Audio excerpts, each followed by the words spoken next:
Dışeva bedenden avete dibêjim Dilimin bitere jî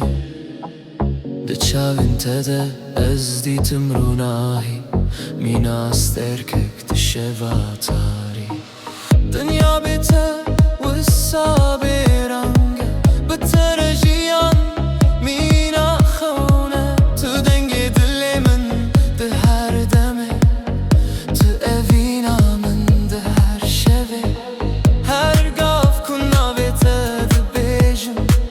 Dilê min bi evîn ra dibe Destê min bigire em herin dûr Ji vê dinyayê û ji vê gûr Evîna me mîna bahoz e Dilê min bi te ra azad e Ez ji te hez dikim heta mirinê Eşlî bi dişfirima mein herz geherde Tu stêrka dilê min e tu jiyana minî Ez bi te re dimînim ji bo her demê Eşlî bi diş heta mirinê Für immer mein Herz gehörte Di nav xewinên min de tu tê Mîna bahara dilê şîn Dengê tu mîna straneneke Ku li dilê min dimîne hîn Tu ronahiya çavê min e Tu xewna min dişeve Ger tu li min bî ez azadim Evîn li dilê min dimeşe Ich sehe dich in meinen Träumen Du bist mein Licht in der Nacht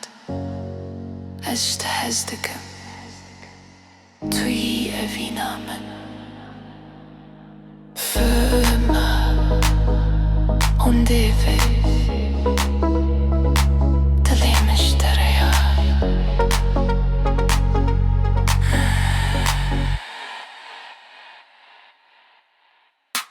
Ez ji te hez dikim heta mirinê Eşlî bi dişfirima mein herz gehört Tu stêrka dilê min e tu jiyana min e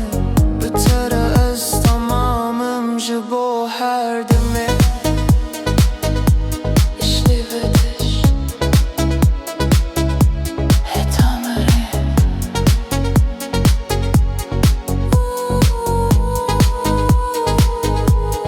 Navê te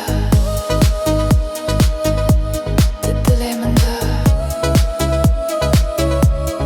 Rojavê evînê pîroz be